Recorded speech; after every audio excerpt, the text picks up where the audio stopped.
Hello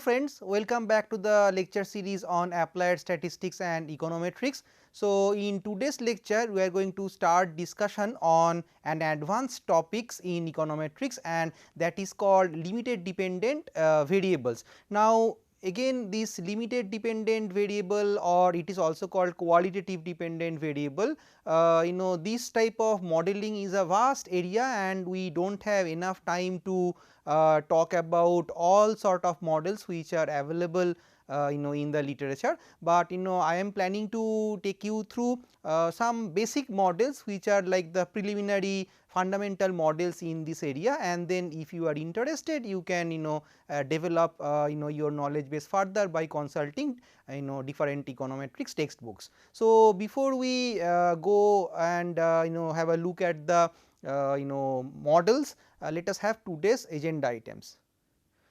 So, here I am going to first motivate the audience by providing some examples of dummy dependent variable, and then I am going to talk about two types of qualitative dependent variable or dummy dependent variable model, namely linear probability model and Probit model. So far whatever we have discussed in regression analysis, we have always assumed that my dependent variable y is a continuous variable, and in the set of explanatory variables there could be a dummy variable which is binary in nature taking 0 and 1 values. Now, there could be many situations around us where you see that you do not have a continuous variable to model, and you are going to model some observations or behavior of human beings around you, where the values for that variable is discrete in nature. So, I am going to show you some examples in the previous slide. Of course, the list of examples is not exhaustive. So, now I am going to discuss, well, not discuss, I am going to briefly expose you to certain situations where a dummy dependent variable is the way to go, and continuous dependent variables are just not possible to find or model. So, let us start with this question which is very popular among the labor economists. So, why do some women enter labor force while others do not? So, clearly it is a choice question. So, when and women faces a choice between joining and not to join the labor market, the women chooses one option, and if he chooses to work, then she will definitely join the labor force. So, let us move to the second question, where we say that why some stocks are paying dividends and while other company stocks are not paying dividends. So, paying dividend is definitely a company's discretion, right. So, basically again the company is making a choice whether to pay dividends or not. Now, we move on to a third question, which is again coming from the field of financial economics. We see that when firms require money to expand their business, they collect money from the market either by issuing new stock or by issuing bonds. So, if some firm is choosing for stock over the bonds, then why they are choosing so. Okay. Now, let us move to a different field, say education. Okay. So, many times we see that a lot of parents choose to send their children to one particular school in a locality. There could be 2-3 more schools, but one school is certainly popular as more parents are choosing for that school. Now, what are the determining factors that are guiding the parents to choose one particular school over the others? Now, let us talk about a different field, say health economics.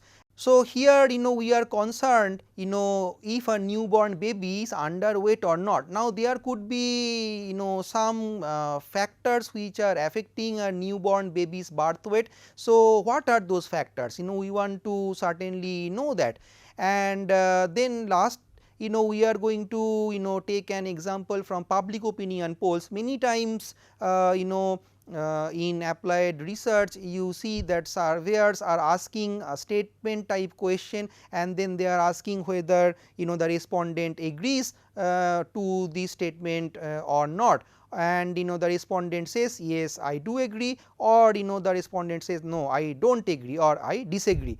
So, you see here all the cases that we have talked about so far in this lecture are going to be indicating towards one single thing, and that is the why the variable that you are attempting to model, it cannot take continuous value. So, most likely they are going to be qualitative in nature, so that you can't have numbers for those variables. So, there could be labels, okay. And when you are dealing with qualitative variables and they are labels, then how do you really take them to regression? So, we already know that if you have qualitative information in regression setup, you can actually adopt the dummy variable technique and define dummy variables.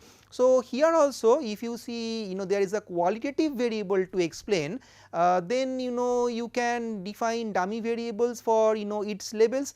So, as it is an elementary course, I am not interested to bring sophisticated discrete choice models where there are many labels for one qualitative or attribute variable. So, here in this lecture we are going to restrict ourselves to a qualitative explanatory variable for which we have two labels or two attribute values.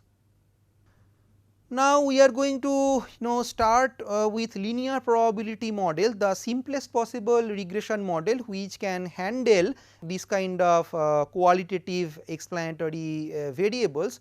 So, here the idea is that we start with an assumption that we are going to model the probability, we are not going to model the event as such, okay.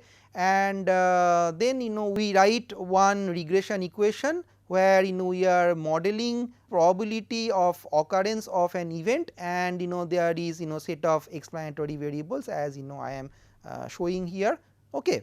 Now, note that here I can link this topic to what we have learnt before. So, remember those cases of like Bernoulli trials and binomial distributions and all, they are also we were talking about probability of success and probability of failure. So, if you are conducting a random experiment, there could be either a success or there could be a failure, these two outcomes are possible.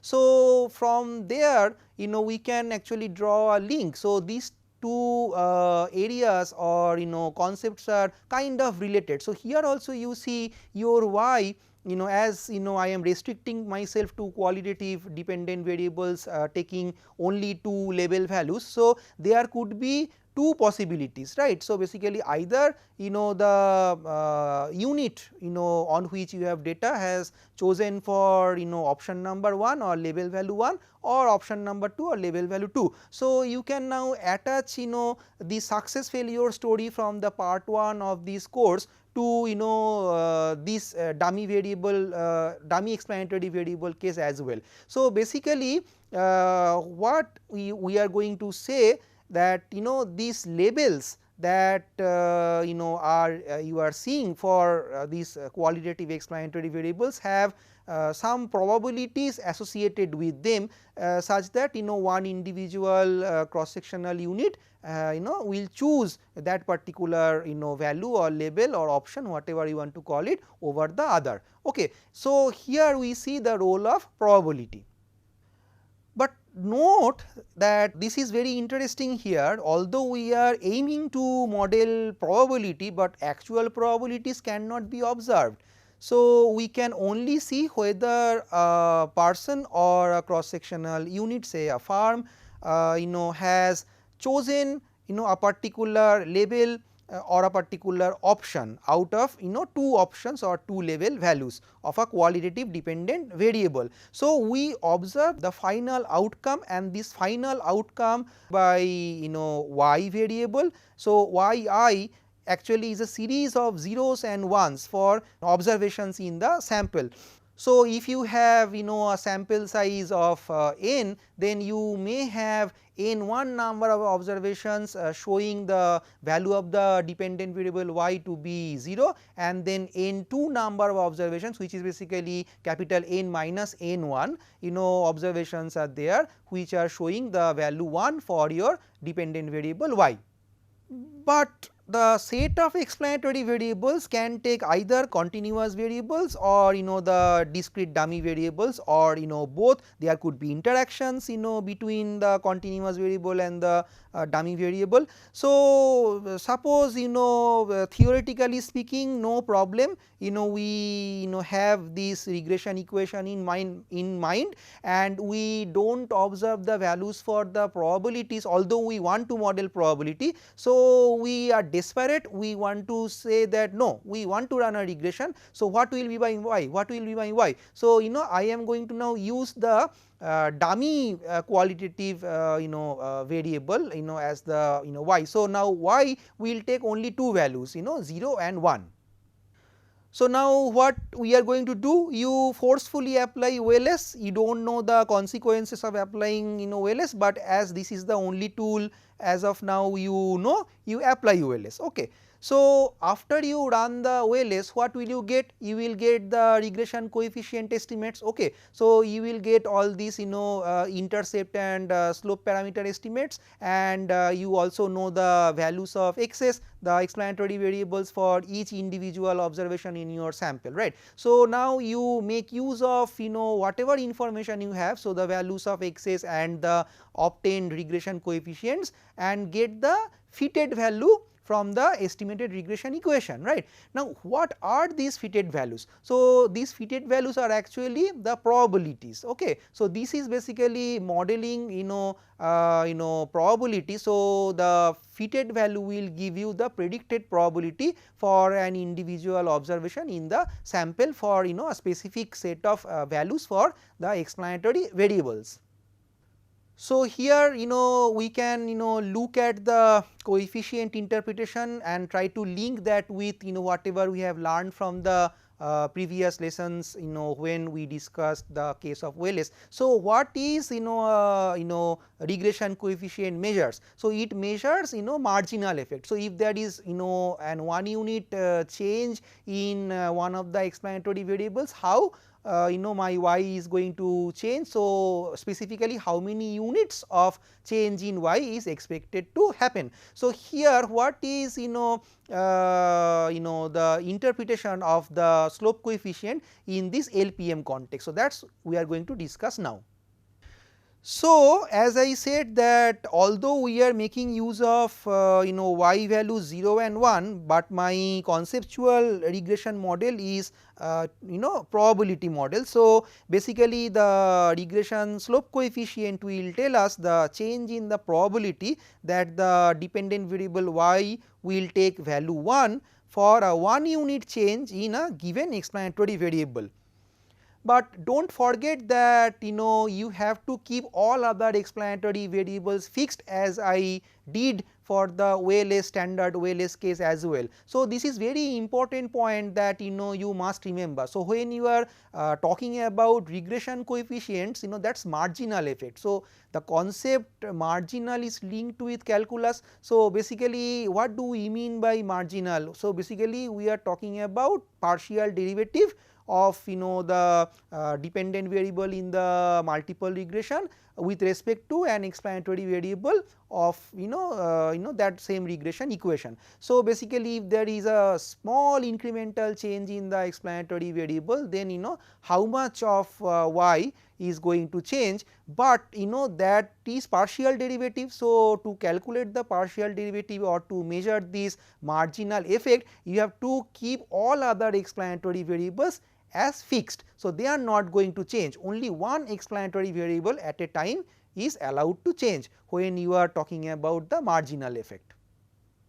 So, now we are going to continue our discussion with LPM again. So, here I am going to give you an example from financial economics. So suppose we have got a data set, and we can observe that there is a set of firms who are, and some of them have paid dividend and some of them have not paid dividend in a particular year. And as an analyst or as a researcher, you want to know why some firm is paying dividend and while others have opted for not paying a dividend. So of course paying dividend is firm's choice, but what could explain their behavior, why some of them are paying and some of them are not paying. So you want to frame this problem in a regression setup. So you are looking for explanatory variables, what sort of explanatory variables you can bring in.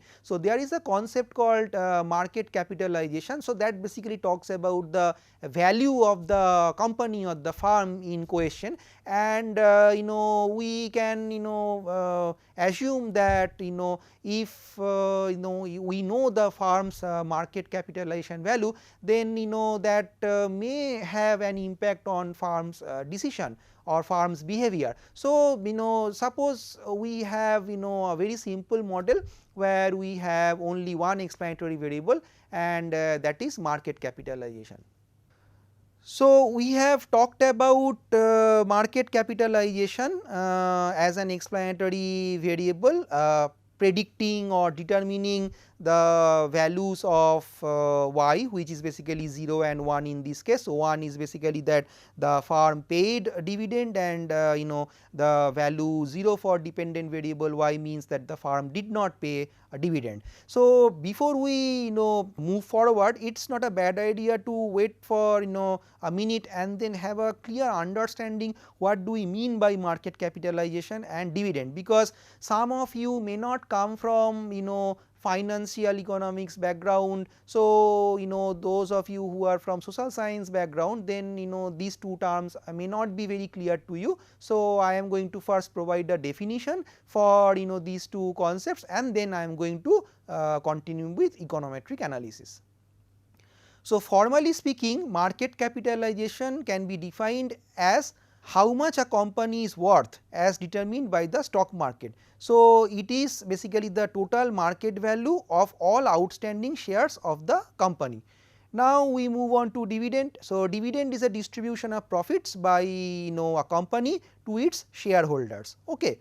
So now let us continue with our econometric analysis. So suppose we want to model the probability that firm I will pay a dividend. So the probability of yi taking value 1, that is what we are going to model, and it is a function of only one explanatory variable, and that is the market capitalization value of the firm, and that is measured in millions of rupees. Okay. But note that this is a very hypothetical case that we are going to discuss. So there could be 5 more explanatory variables which can affect a firm's decision to pay dividend or not to pay a dividend. But let us make the story simple. So although we are risking ourselves with this omitted variable bias and all that, I am sure that you are probably thinking in mind that this is such a simple model that probably it will be plagued by omitted variable bias. But just to show how LPM works and what are the advantages or disadvantages, whatever you want to call, are there. So for that purpose, two variable simple linear regression model is good enough. So hence I am restricting myself to one explanatory variable. So suppose I assume that the classical linear regression model assumptions are holding, and I apply OLS to fit the regression line, which actually is given as follows. So p hat I is the fitted or estimated probability for firm I paying dividend, and that is equal to minus 0.3 plus 0.012 times xi. Okay. So now what does this model tell us? So this model suggests that for every 1 million rupee increase in the size of the company, which is the market capitalization value, the probability that the firm will pay a dividend increases by 0.012, or you can express that in percentage terms, and you can say that this is 1.2%. Now we take another value of x, and this time we take a very high value of x, say 50 million. So here also we can compute the predicted or fitted or estimated probability, and it shows that in that case the probability is 0.3. So there is a 30% chance that the company worth rupees 50 million is going to pay a dividend. Now at this point I want to express this problem or illustrate this problem through a graph, because then the lacunas, the loopholes of this simple linear regression model will be much more clear to you. So in this slide I am trying to explain the same story with the help of a graph. So here you see I am plotting the explanatory variable market capitalization along the horizontal axis and the probability along the vertical axis, and you note that there is a broken line in this two dimensional plane, and that broken line is drawn parallel to the horizontal axis at the value 1. Okay. So now note one interesting thing. So we observe only two values of y, which are 0 and 1. We are not going to observe any value on probability. Probability is not available as a data to us. We can maximum get fitted values. So what happens if you plot this data set that you currently have? You have basically one y which is showing you numbers like 0 1 1 0 0 0 1 1 1 and something like that. So it's series of zeros and 1, and then you have some continuous numbers for your explanatory variable. So if you plot this data in this two dimensional plane, you are going to see that your y's are going to be clustered, and there will be one cluster that you will found at the horizontal axis, and there will be another cluster of points that you will find along this broken line which is drawn at probability value equals to 1. Okay. So basically you are observing this scatter plot. Now think about fitting this regression line through this kind of scatter plot, because the scatter plots are such that they are concentrated at two different values of y, or probability of y, and y equal to 1, and that is basically 0 and 1. Okay. So this is a very peculiar case. Now if you want to fit the regression equation through the scatter plot, so of course the regression equation will pass through the scatter plot, and it will present you some values of intercept and slope parameter estimates, but there are many problems with this estimation. So let us have a look at what sort of problems we can encounter. So here you see we have plotted this fitted line which is y hat equals to minus 0.3 plus 0.0121 x. Okay. So note that this straight line is a positively sloped straight line with a negative intercept. Everything is fine here up to this point, but now the trouble arises if you look at the two ends of the straight line. So if market capitalization value is above a particular threshold value, then this fitted straight line will not lie within these two horizontal lines which are bounded by 1 and 0. So it is going to in fact move up towards the northeast direction, and the fitted values are going to be higher than 1. Now you concentrate on the other end of the fitted straight line. So if we are talking about very small market capitalization values, of course there will be a threshold. So if your market capitalization value is less than that particular threshold value, then corresponding fitted probability is now going to be negative, because you see the fitted straight line actually is passing through a quadrant where you have negative y values. Okay. So basically here also there is a problem. So now we are going to summarize what we have seen in that diagram in the previous slide in terms of words. Okay. So although the LPM model is very intuitive to interpret, but interpretation is not everything. There are severe problems with this linear probability model. So here we can actually calculate the threshold values that I was talking about in the previous slide. So now look at the threshold values and let us see what sort of problems are associated with these two threshold values. So for any firm whose market capitalization value is less than rupees 25 million, the model predicted probability of dividend payment is actually negative. And if the firm is worth more than rupees 88 million, then the predicted probability or the fitted probability that this firm will pay a dividend is actually greater than 1. So you see, we will only get a proper probability measure which will be bounded by 0 and 1 if my firm in the data set has a market capitalization value lying between 25 million rupees and 88 million rupees. But what is the guarantee that there will be all firms who will which will have the market capitalization value within this range? Of course, no guarantee. And also see that there is another problem, and the problem is also very funny. So suppose you have one firm whose market capitalization value is rupees 100 million okay. So there is an obvious solution to this problem that comes to our mind, that we can truncate the probabilities at 0 or 1. So if say the probability is negative, then we can cap that at 0. So we will not allow the predicted probability to fall below 0, and if the fitted probability is say value 1.2 or some other number which is greater than 1, we can also cap that number at 1. So we are not going to allow the fitted probability to take a value greater than 1. Okay. So do you think that this is a very good solution?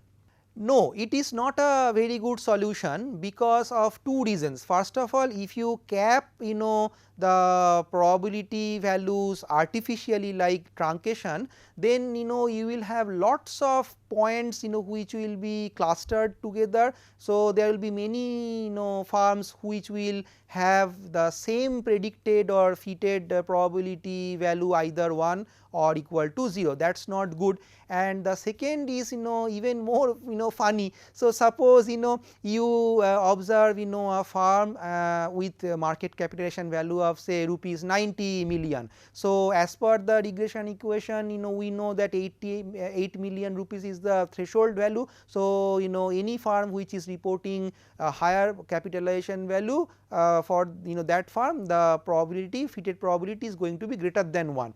Okay. So now you have capped it at 1, okay, as a solution, but then the interpretation is absurd, because then you are telling the audience or your manager or your supervisor that there is a certain it's a certain case that this firm is going to pay a dividend because the fitted probability is 1, but who guarantees on earth that this firm is actually going to pay a a dividend. Similarly, you take the case of a small firm, say 10 million rupees worth, and then your model says that as the market capitalization value for this particular firm is less than 25 million rupees, the threshold value, the predicted probability value is negative. So I am capping it at 0. So then you are saying the audience that this firm is not going to pay a dividend. But again how can you say that this firm is not going to pay a dividend and you just can't make this kind of certain statements, because your model is completely misspecified. So basically we have to go for some developed or sophisticated models. But before we land up doing that kind of sophisticated model, let us also look at other problematic areas of linear probability model.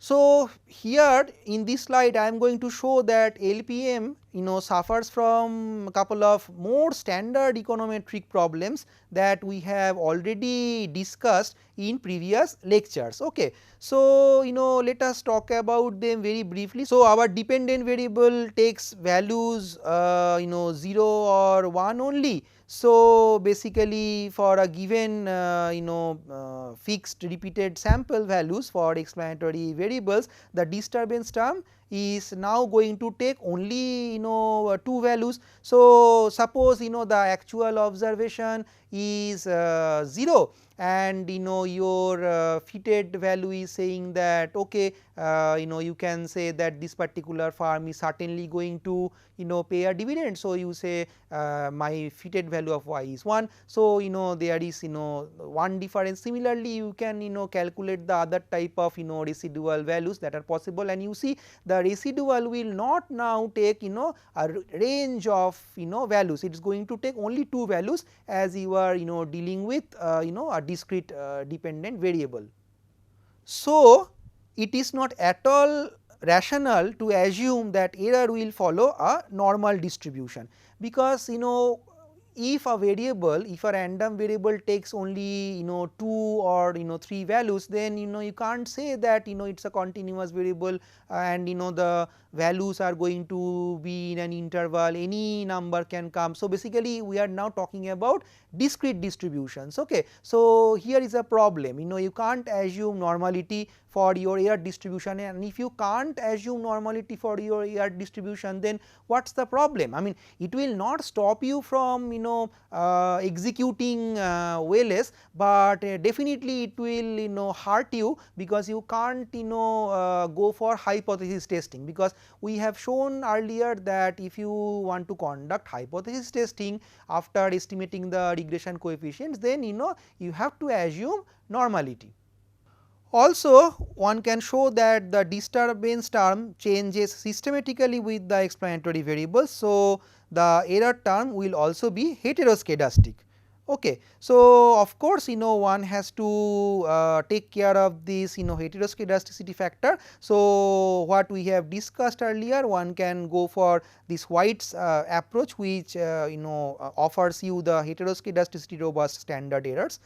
So by now we have understood that although LPM is very simple, intuitive, it is not going to be of any use to us, because you are working with a completely misspecified model. So all the assumptions that you are making to develop this classical linear regression model, everything will disappear, and most of the assumptions are not going to be made. So then what is the point of running such weak regression which is of no use? So what is the solution? I mean, you can criticize particular model, but then you have to come up with some solution which is a better model, right. So fortunately we also have some better models which are capable of handling discrete dependent variables or dummy dependent variables, and two most important models are called Logit and Probit.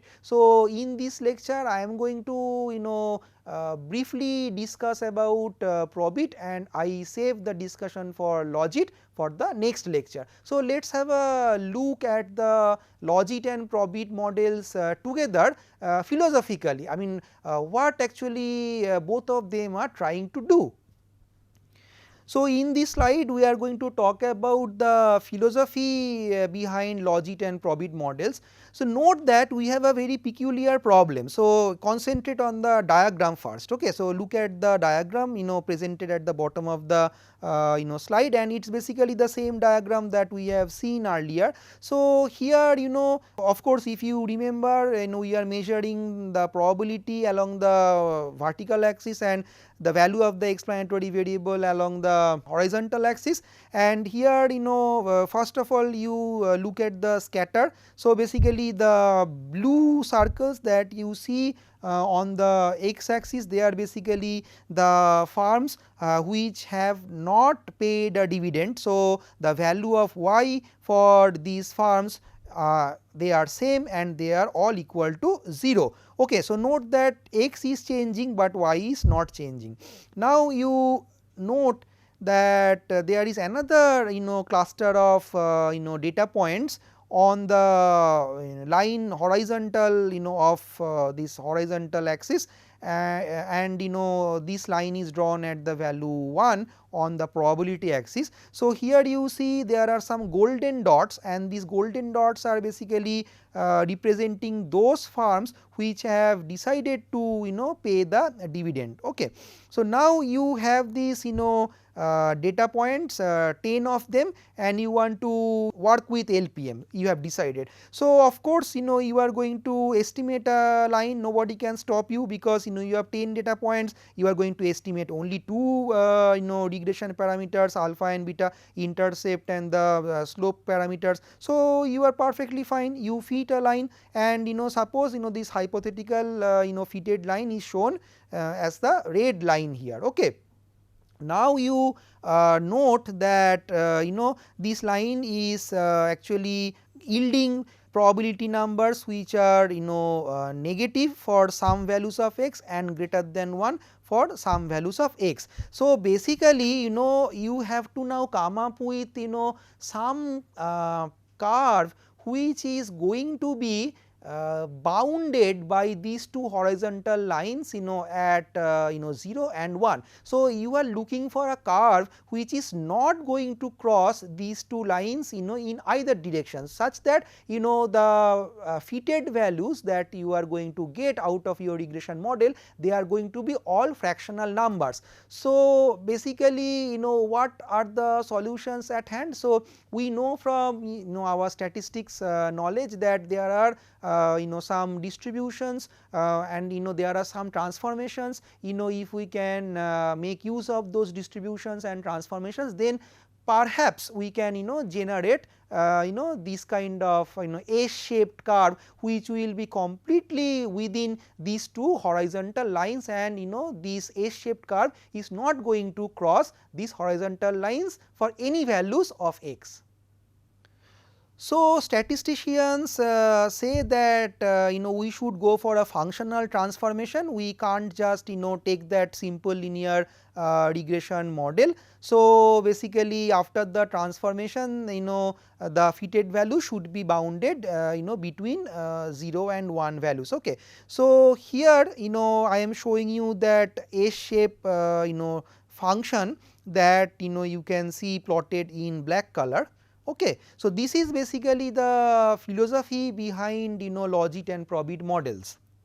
So now we are going to talk about the Probit model first. Why Probit model first? Because here you are going to see we are going to make use of one distribution which will lead to a transformation which will give you that S-shaped curve, and we all are aware of normal distribution, we have worked with normal distribution, it is a familiar distribution to you. So that is why I have chosen the Probit model to start the discussion, and Logit will come next lecture, because for that we have to learn a new distribution. So now we know we are going to start talking about the Probit model, and here we are going to see the use of the concept of cumulative normal distribution, which is denoted by capital Phi symbol or notation in statistics textbooks, and this is used to transform the linear probability model so that the probabilities follow the S shape. Okay. So, now you concentrate on the equation that you see at the end of the first bullet point on the slide. So, here you see there is no change in the left hand side. So, we are going to model the same y with which we have started. So, we are still modeling the probability that y is taking value 1 for given x value for a certain individual. So, we are still modeling the probability of paying dividend by one firm if you stick to the example. And then you see in the right hand side there is a huge change. So, here you see that I have that linear equation beta 1 plus beta 2 times xi there, but I have a small phi symbol in front of it, and there is no stochastic random disturbance term associated with that. So, basically what we do, so we are going to make use of a link function, so this is the concept of generalized linear model. So, when we did OLS in the first part of this course, then we are actually executing linear statistical models, but in statistics literature when we have nonlinear models, then there is a term and that is called generalized linear model or GLM, and in GLM the y, the dependent variable is non-linearly related with the explanatory variables, and hence a linear parameterization may not be of great help. So, your OLS is not a good solution, and that is what as one of the examples we have already studied this in this particular lecture only. And so statisticians propose that you have to go for some transformation so that you convert this non-linear relationship between your x's and y again in linear equation form, so that you can still apply a linear regression model, because non-linear regression is very complicated to handle. Now, there is this concept link function, which is basically bridging this gap between the dependent variable and the independent explanatory variables. So, here you see the link function is this phi function, which is basically the normal PDF. Okay. So, as we are talking about the form of the population regression function or equation, of course, we do not expect a stochastic disturbance term to show up here. So, this equation gives me the Probit model. Okay. So, this function provides a transformation to ensure that the fitted probabilities will lie between 0 and 1, as the probabilities are now coming from a standard normal distribution. So, in this course we are not very interested to discuss Probit model at length because natural interpretation of the coefficients are not possible, and hence I decided to skip the estimation part of Probit models, and I save this estimation of this kind of discrete choice models for the next lecture. I will cover that, but in the context of Logit model. So, for the time being you assume that there is some technique through which we got the coefficient values beta 1 and beta 2. I told you couple of seconds before that no natural interpretation of slope coefficients are possible, but does it mean that they are of no use? No, it is not actually. You can make use of the estimated coefficient values to predict probabilities of an event occurring. So, let us go back to that same old story with which we have narrated the case of LPM, and now we are at Probit stage. So, we are talking about that financial economics case where we are actually trying to explain that some firms are paying dividends and some are not paying dividend. Okay.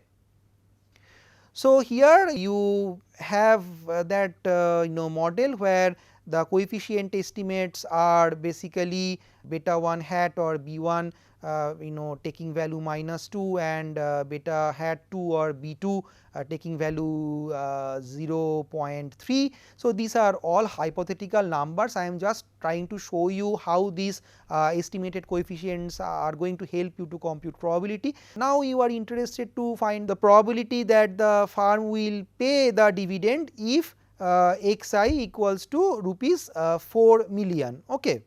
So, now you see you plug the values in the Probit equation. So, basically you know the coefficient values, you plug these values there in inside the phi expression. So, now you are going to find the value of phi of minus 0.8. I have shown you how to find these phi values. I hope that you still remember how to consult a normal table to find probability values. Now, as this is a negative number, what you have to do, you have to calculate the value that the standard normal variable z value will be less than or equal to minus 0.08, the number that you got in the above expression, and you see that you get a probability which will tell you in percentage terms there is 21.2% chance that this particular firm will pay a dividend. So, we stop our discussion on qualitative dependent or dummy dependent variables right here, and we will be back with a discussion on Logit models. So, please join me for that lecture. Thank you so much. Bye.